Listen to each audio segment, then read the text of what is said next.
Controversy is almost synonymous with the internet, but few things have been as polarizing as cryptocurrency. The NFT space started popping off. The cryptocurrency industry is a giant scam. In a way where you risk very little for huge gains. That is the dumbest thing that I've ever heard of. Is it the next step in an internet revolution, or is it just another speculative trend? To be honest, it's hard to tell. But underneath the hood of million-dollar monkey photos, billion-dollar crypto scams, and a promise of a new world currency lies the underlying technology of blockchain. I'm going to be laying out my reasons for why I think this is the most important innovation since the internet. But first, let me take you back a couple of years to tell you a story.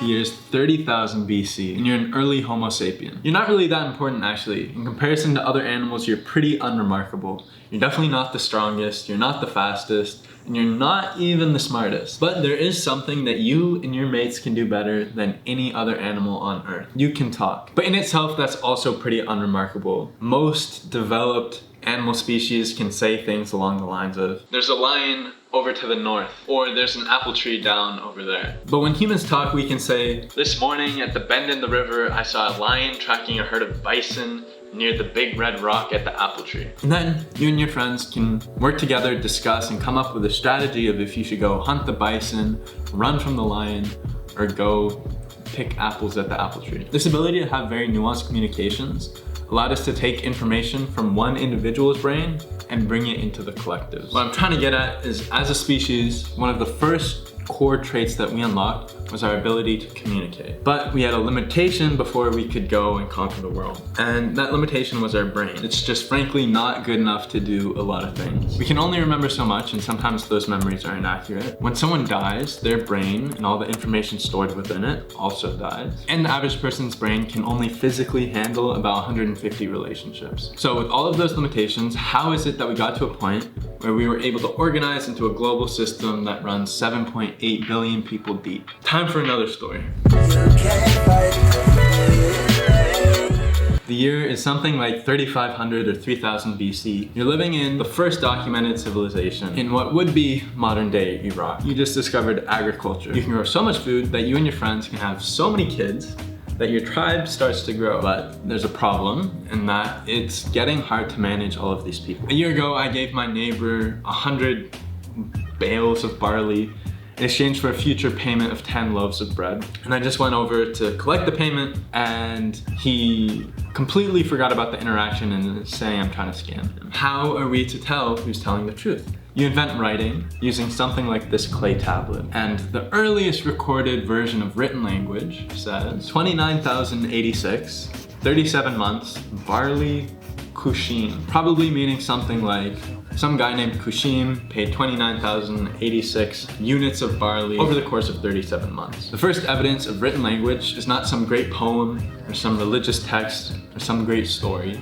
It's just boring, basic accounting info. But what that boring accounting info did was created a physical manifestation of the truth outside of somebody's brain. And so this allowed for cities to develop to the point of tens of thousands of citizens. In addition to other innovations, it was all kept together by this record-keeping system that allowed for trade, taxation, and shared resources. The overall picture I'm trying to paint here is that there were two fundamental traits that vastly helped the human civilization improve as a species. First, communication through the spoken language. This allowed us to share information with others, multiply the effects of our individual brain power, and organize ourselves within social relationships. And then the second trait was trust, at scale unlocked through the written language that aided all of the benefits that communication unlocked, but let us do it with more people over a longer period of time and to do it more efficiently. All right, so how is all of this relevant? Fast forward 3,000 years to the 1970s, and some guys just invented the internet. It's a way for a network of cables and computers to all be connected together and share programs, files, and access computers remotely, and relatively instantly. I really don't think I need to talk about how important the internet is and how powerful it is. So if we go back to those initial principles of communication and trust, the internet unlocked mass communication, which begs the question, what's gonna solve for mass trust? But before I jump into another story, what stands to benefit for solving for mass trust? Asking that question is kind of like asking somebody in the 90s what stands to benefit from mass communication with the internet, because the answer is everything.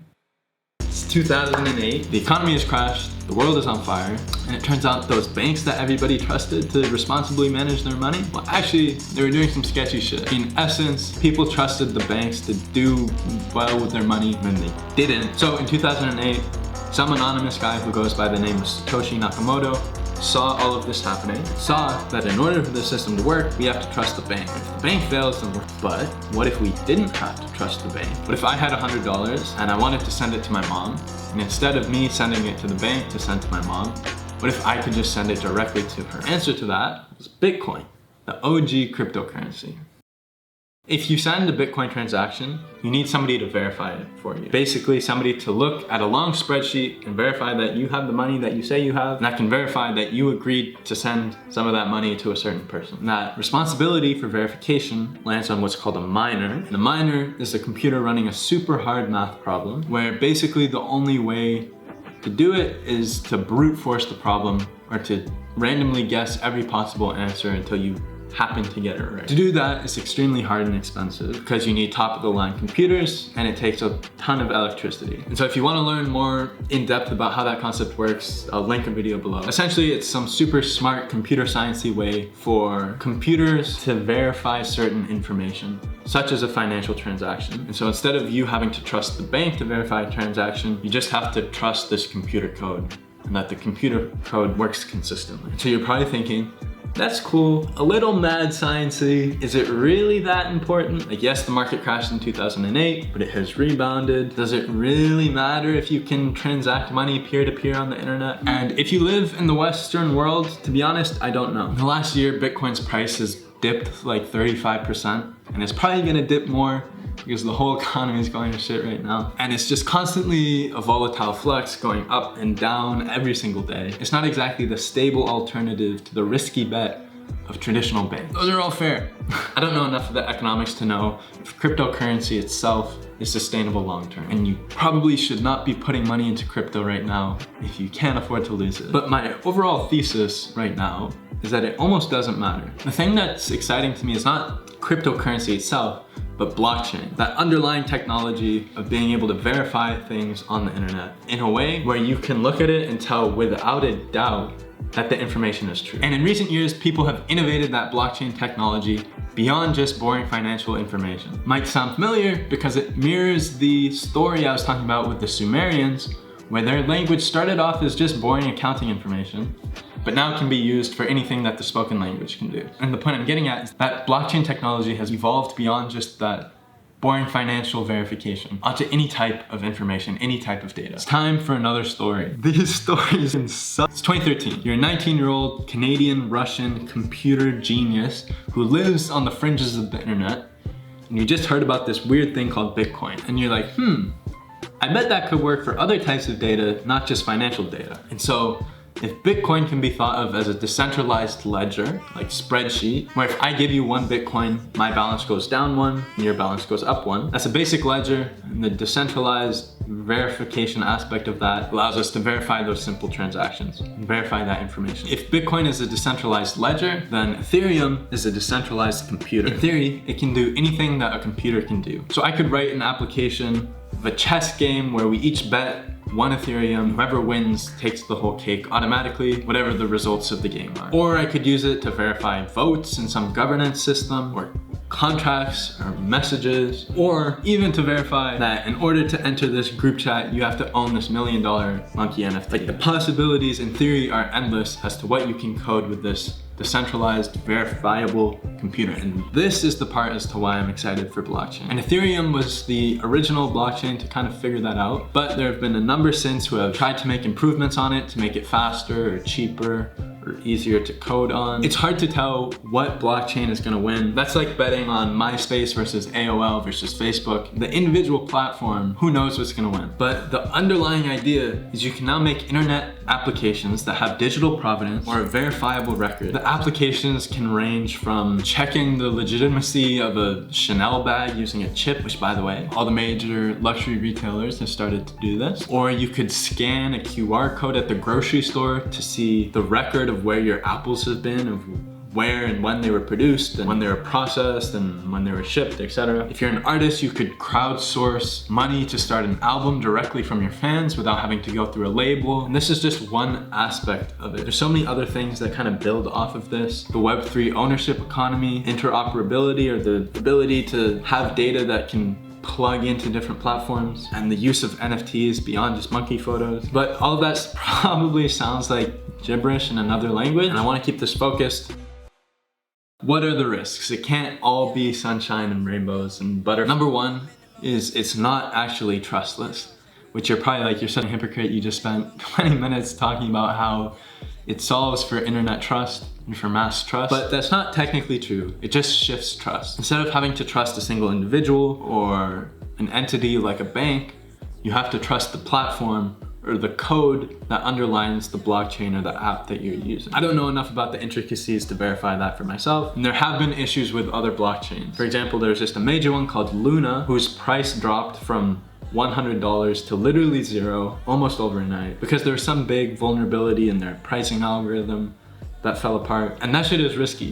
To be honest, crypto right now is the wild, wild west, and it's not ready for mainstream adoption yet. There are scammers everywhere, and in a lot of cases, if you get scammed, there's nothing you can do. If some person calls you and gets you to wire transfer them money, there's a chance that like the Bank of America or Wells Fargo can reverse that transaction or somehow get your money back. Because in a centralized system, you have these big powers that control a lot of the assets, which in rare circumstances like the 2008 financial crisis can be scary. But it's good for those instances where you want to call on them to protect you from shit like scammers. In crypto, because there's no centralized power, if somebody gets access to your account and drains all of your NFTs, there's nothing you can do.